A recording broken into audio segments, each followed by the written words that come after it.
Hey, good afternoon or almost afternoon, everyone. My name is Allison Turner. I am founder of Batcat Media Group, which is home to my podcast, Dream Plan Start Grow, and my personal brand, The Allison Turner.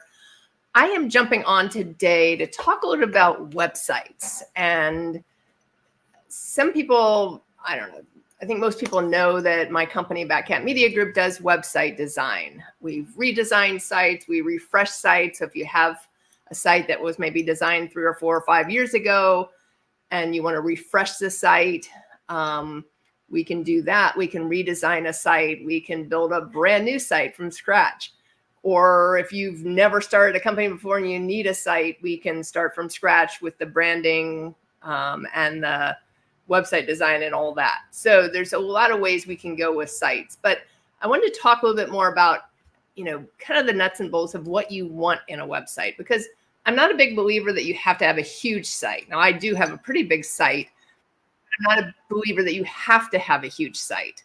But what I am a believer in is, if you are in business, I do believe you need a site, even if it's a one-page site, just something to get you started, something for people to be able to find you. If I meet someone out in networking or wherever I am, and we talk about business and we talk about what they do, and they either hand me a card or they give me the name of a company or maybe their name, and I look them up, I want to see they're a legitimate company. So a couple of ways I do that. I look for a Google business listing, or Google profile, I guess is what it's called now. I look, on social media, and I look for a website. So those are kind of the things I look for.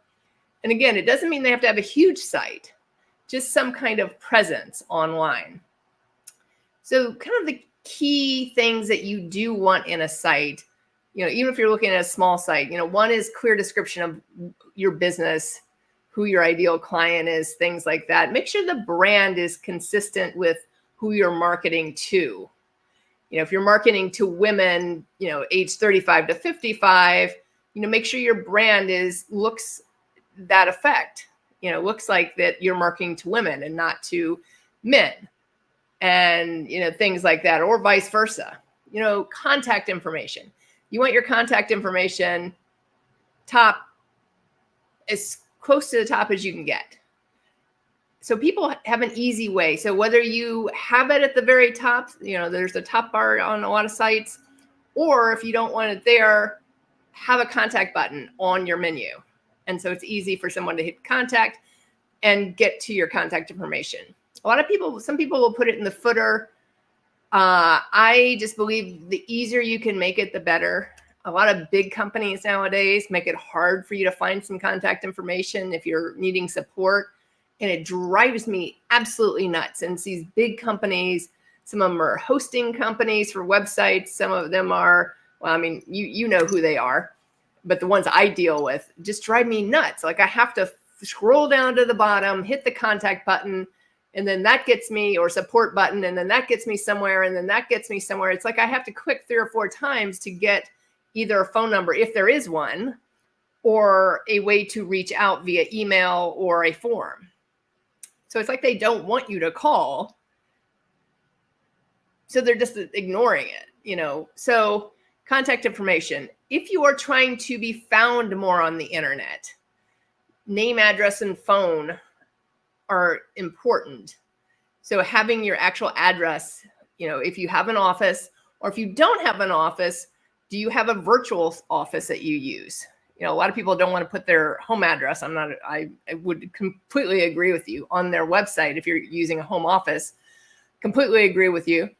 But having a virtual space that you can use that address, because basically what Google is looking for is they're looking for your name.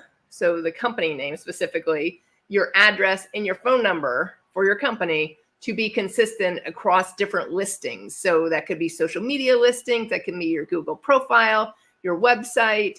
There are all these directory listings out there and available for you now. So you see like yellowpages.com, whitepages.com, whitepages.net, all these different listings. Those are all called directory listings. And there are ways for you to put your company out there with your name, address, and phone consistently. So you can't have your address be one thing, one place, and then something else somewhere else. Google's looking for that consistency to verify who you are and that you're a legitimate company. User-friendly navigation. That's another key thing to use on websites. User-friendly navigation, because people want to be able to find things quickly. If they get to your website and it's confusing and they can't find something, they're more than likely going to click off of your website. So that's not good, right? Testimonials and reviews. If you're new in business, maybe you don't have testimonials and reviews yet, but as soon as you get some, make sure they're on your website and make sure they're front and center, or you have a page called testimonials. People want to know, like, have they done business? Have people been liked what they've done? Those types of things. And then a call to action. So if you do have a call to action, maybe you do webinars, or maybe you have classes or courses. Call to action is great to use on the homepage of a website. And then finally, a video introducing who you are. And this doesn't have to be on every site. I do a lot of video marketing on my social media, so I actually don't have it on my website. But video, if you're a solopreneur or you're new in business, people want to know who you are, because ultimately they're doing business with you. They're not doing business with a major corporation. They're doing business with you. So people want to know who you are, and they do business with who they know, like, and trust. So now I'm going to actually put up my company site, and I need to do some updating on this site. But it'll at least demonstrate a few things which I think are important to see. Give me 1 second.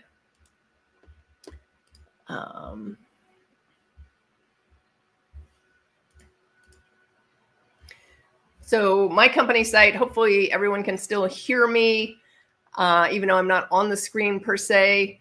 But my company site, you will see my contact information is at the top on the left-hand side. My social media is also at the very top on the right-hand side.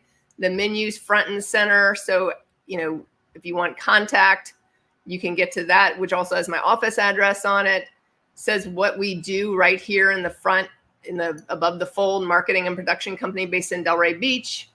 And then as we scroll down, you will start seeing, kind of what we do. And these are kind of the big overall categories of what we do. And then someone could click on that, which will take them to a specific page on what that is.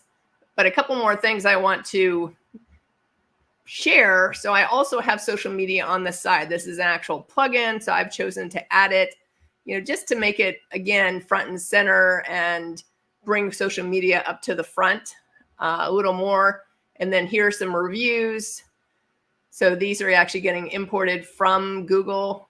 So that's a great thing. So when we built this site, we added a plugin that could import reviews right onto the screen. And you can scroll on down.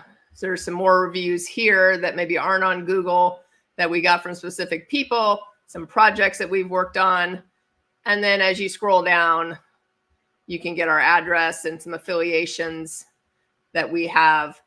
The other thing I want to point out, which I didn't mention in my intro here, is the ADA accessibility, which you see on the bottom left-hand corner. And I have done actual videos and live streams on ADA accessibility, but it is a huge thing. And I'm going to recommend anyone that has a website should have it on it, especially if you're getting a lot of views on your website. And even more important, if you live in the states of New York, Florida, or California, we're all very litigious states, unfortunately. And I'm going to highly recommend you have this. So what it does has accessibility adjustments on here. So it's for anyone that is, visually impaired, has seizures. I don't know what this ADHD friendly profile is. I've never tried it to see. I guess if you have things that, videos that start playing, maybe it shuts those off or something like that. But this is an important aspect. And we're seeing more and more lawsuits come against small businesses, asking for a 5-figure payout. Are these legitimate? I don't know. I believe that this is a good thing for people that are visually impaired, but I do think there's attorneys out there that are taking advantage of it and using it to hurt small businesses and basically get an easy payout. But I would be remiss if I didn't mention this. I talk with my clients about this. Some have chosen to do it, some have not.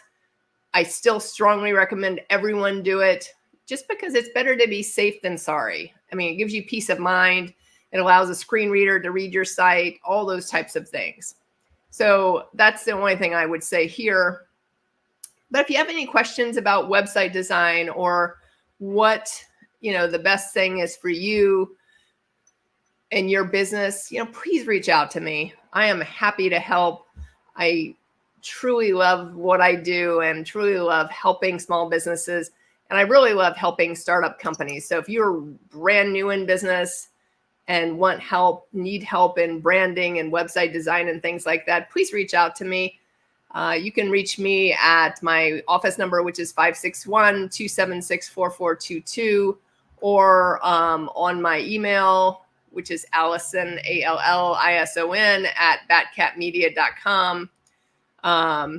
If you go to batcatmedia.com, we also have a little text chat thing on the bottom. I forgot to point that out, but we do have a chat bubble on the bottom, so you can connect to us pretty quickly and we can set up a time to meet and help you out. But I hope that was helpful for some people. Please drop in the chat if you're watching the replay, what was valuable for you, what wasn't valuable. If you have anything you want us to talk about, or want me to talk about, I should say, please let me know. Whether it's in the marketing side of the world, whether it's in the business coaching side, I am happy to help in any way I can. I hope you have a great rest of your day, and I look forward to talking with you again soon. Bye for now.